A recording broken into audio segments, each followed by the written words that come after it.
lot about the guys are starting to believe, have more of a feel for the, what they're capable of. When you secure your fourth sweep of the season, how much more evident is that, especially in a game that was pretty close throughout, your bullpen was able to, stay with it?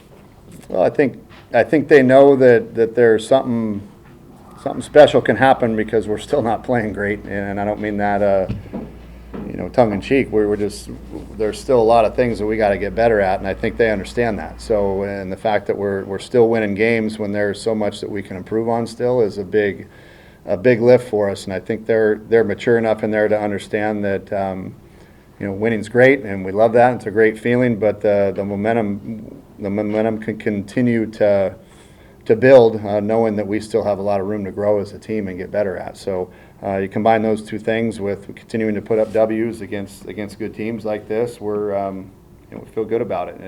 But on the flip side of the coin, we know we got to get better still and got work to do. Curtis had a really good outing today. Went all the way through 6 innings. What you kind of see from him that made some of that early on success? He came out pumping the strike zone, and as a pitching staff today, 1 walk, which was huge, and he had 1 there. But all in all, he threw the heck out of it. Was attacking the zone, had mixing his pitches very well for strikes, locating his breaking ball, keeping him off balance, and had a good feel. He and Sam had a really good feel today on when guys were going to cheat to his fastball and changing him up with his cutter or off-speed pitches. So, and the fact that he's able to land those is big. And he got some good momentum and threw the heck out of it. So, a great outing for him. Did you have to be convinced to let him stay in the game in the 6th? Yeah, I had every intention of taking him out, and very rare can a guy flip my mind like that, where my mindset was to go to Jesse right there, and I said, way to do your job, good job, way to throw the ball, and he just stone-faced me, and I was kind of like, okay, give me the ball, and he said, I want this guy. And usually, like I said, when I have my mind made up, I'll stick with it, but something about the look in his eyes just kind of, this is what we're trying to build, is guys that want to compete and want the ball, and he wanted his game, and so part of me was like, what, a guy wants it that bad and is willing to, basically tell me to get off his mound, then okay, it's your game. And he made a good pitch. The McKeon hit a Texas leaguer there into center field and got one off the end, made a great pitch, and I felt very good about the next matchup with Cam, against Cam McGee. I knew there was, I don't want to say foregone conclusion, but I felt very good about our matchup there. So, for me, that was big for him to dig deep and get that one. So I was really proud of him. It seems like he was as efficient as he's been all season. He's really good at getting quick outs, pounding the strike zone. It seems like he's had lapses of that at times, but when he's been on, it's been electric stuff, as you've noted before. How important was that to allow him to pitch deeper into the game? Well, I think that kind of went into that thinking as well, is that he's pounding the strike zone. You could see the fastball starting to tail off a little bit, and he wasn't getting to his glove side as much as we wanted him to. But at the same token, he was still throwing strikes. He was still pounding the zone. He was still effective, and for him to come out and like you said, be very efficient. 85 pitches through 6 is not bad for him, and especially with the amount of strikeouts he had. So he was getting some early contact. Again, pounding the strike zone. That's the Christian Curtis we need. Is pounding the zone, using different pitches, and that was impressive.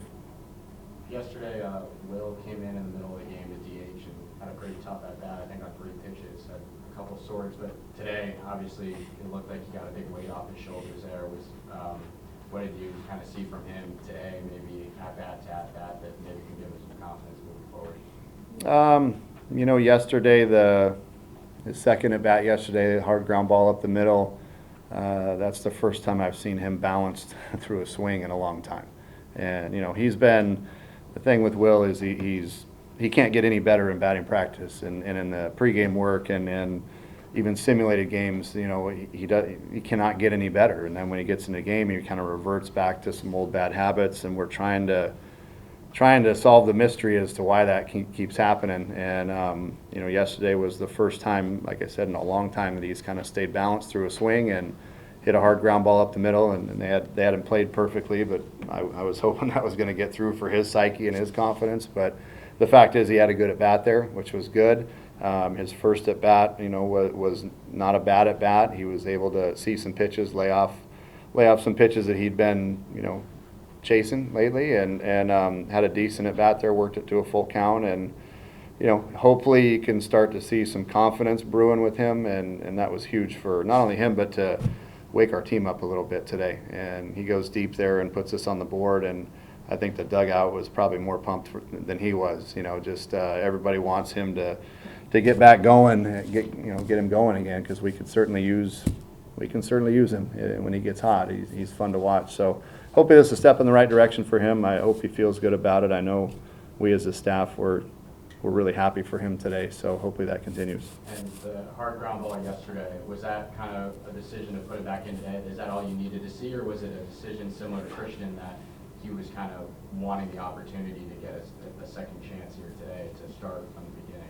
No, that was more, you know, what I saw yesterday, I think, is I was hoping that there's a light switch that turned on. It's like when you don't try to hit the ball to Van Buren, you know, you stay on it, and it's nice. You don't have to. The kid's so dang strong, he doesn't have to try to hit the ball far for it to go far. If he just meets it, it goes. So hopefully we drove that into his head today, where you don't have to try to hit the ball to the moon. It's just touch it, and it goes with him. So, you know, to answer your question, you know, everybody wants opportunities around here. We got a lot of guys that want to get in there and play, which I appreciate and understand. But at the end of the day, you know, I know what Will is capable of doing, and sometimes you just got a gut feel, and I wanted to ride him today with it to see if he could do what he did. You know, maybe pop one here and start getting him going a little bit. I believe this wasn't the first time one of the pitchers has convinced you to allow him to go an extra batter or whatever the case may be. Are you starting to see that competitive flair kind of start to spread across, not just the pitching staff, but the roster as a whole? A little bit, yeah. And guys are, they're getting more and more confident. I feel like, you know, guys are buying into the type of mentality that we want. You know, and it's easy to say that when you're winning, you know, but the true test is when you go through adversity and you still have guys that want the ball, and I think, but you know, I'll take it. Right now, we're heading in a really good direction. The guys are confident, and they're feeling it, and guys want to be a part of it, which is awesome. So I like where we're at, like where we're headed, and we just got to stay on it. Especially to start what seems like is going to be a pretty loaded second half. How important is it to kind of garner this momentum against a pretty good team like Washington State leading into the next half of your schedule? Well, I mean, I think, you know, we played some decent teams early on. You know, Oklahoma State, you know, going down to Mississippi State was, I know they're not, win-loss record hasn't been what they expect down there, but, you know, going to that environment for us is something unique and different, and not an easy place to play for us. So, you know, going to play those games early on, I think was important, you know, to challenge ourselves. And even, you know, we were off to a tough start, wins and loss wise, but at least I think we were battle tested enough to take on our conference, you know, early on here. So, you know, we're trying not to look too far ahead.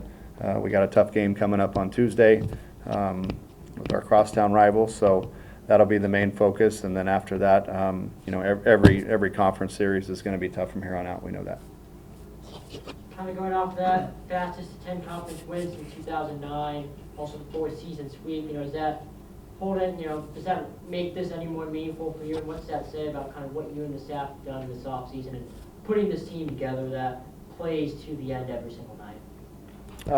You know, I haven't really reflected on it a lot. You know, our focus is just win each game. You know, try to do whatever we can to win each game. And I've said it before, it's a 56 playoff game schedule where everyone's important.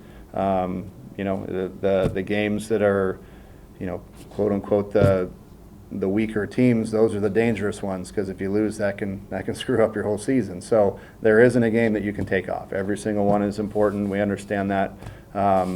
you know, the results are, numbers-wise, I guess, that's a result of going out and playing hard every day and what the expectations are every day.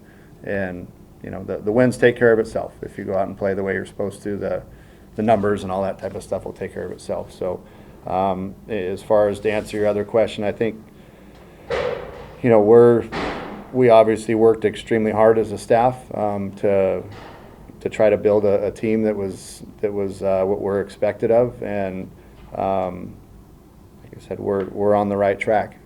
We haven't accomplished anything yet, but we're going the right direction. So we got to stay on them and allow them to feel good about this little stretch right now, but give them the Easter holiday to go spend with their families, and I think that's important. But when we get back to Monday, it's time to go back to work again. So I do feel good about where we're going.